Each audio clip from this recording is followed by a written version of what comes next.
We live in a world where age has value, not because something is old, but because it looks like it's been through time. A well-worn leather chair or an oxidized bronze statue doesn't just look good, it feels trustworthy. This isn't nostalgia, so much as a calculated aesthetic strategy. The surface signs of wear speak for what they never actually experienced. The trick is in the texture. The weathering that suggests history without having lived through any of it. It's a paradox we've swallowed whole, and one a kind of visual code. Once, patina was an accident of time. Wood warped with use, metal oxidized in the elements, fabric frayed through handling, all natural byproducts of living things used and loved over decades. But now we simulate it deliberately. We apply filters that look like film grain, or software interfaces designed to look aged. This is not a breakdown, this is a feature. Authenticity has become programmable. The question isn't about what happened to an object, but how convincing its story looks. Once wrote that photographs claim to be true by virtue of the time they seem to carry. But what happens when we can generate that weight in seconds? When patina is no longer a mark of use, but an algorithmic enhancement, we lose something essential. Not just about objects, but about trust itself. If everything looks lived in, then nothing really has been.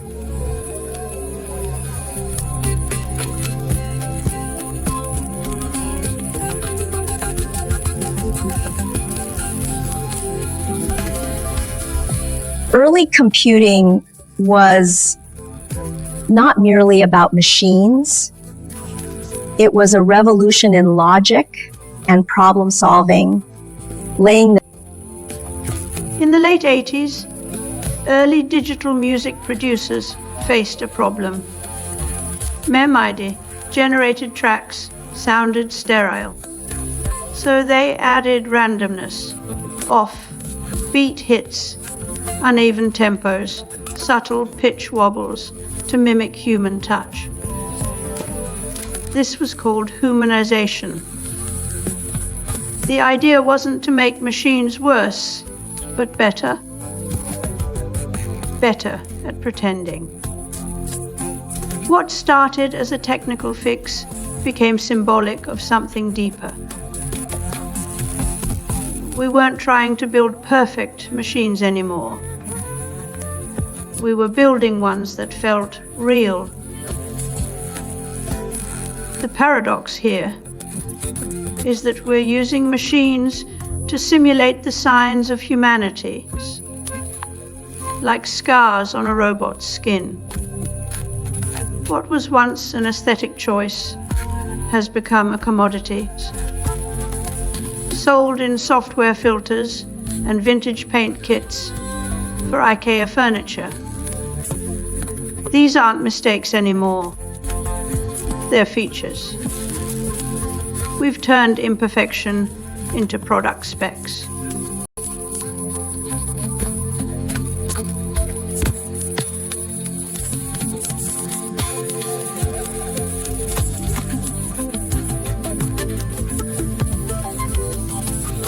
The line between authenticity and simulation is collapsing.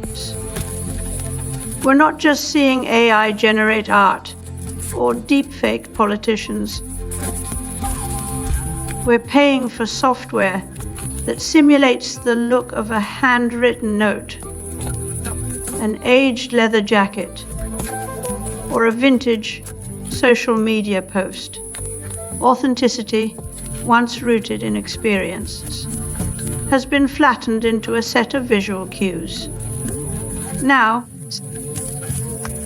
these cues are generated by algorithms trained to mimic the signs of history itself.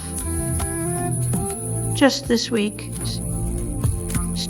students at universities across the US booed speeches on AI from professors and officials. They're not just resisting AI in education, they're reacting to a world where Ullman is no longer a given quality, but something that must be faked. The Pope has spoken out against unregulated machine intelligence, calling it a threat to human dignity. In truth, we are already at war with the idea of genuine human authorships. We no longer expect sincerity, only the appearance of it. In the early days of photography, Van Gogh wrote that cameras captured surfaces, but not souls. Today, we're back to that paradox, but with a twist. Now it's software generating those surfaces in bulk. The camera could flatten life into chemicals. AI flattens history into data. Every algorithmic filter is an act of resurrection and forgery at once. We want the soul. We just don't care where it came from.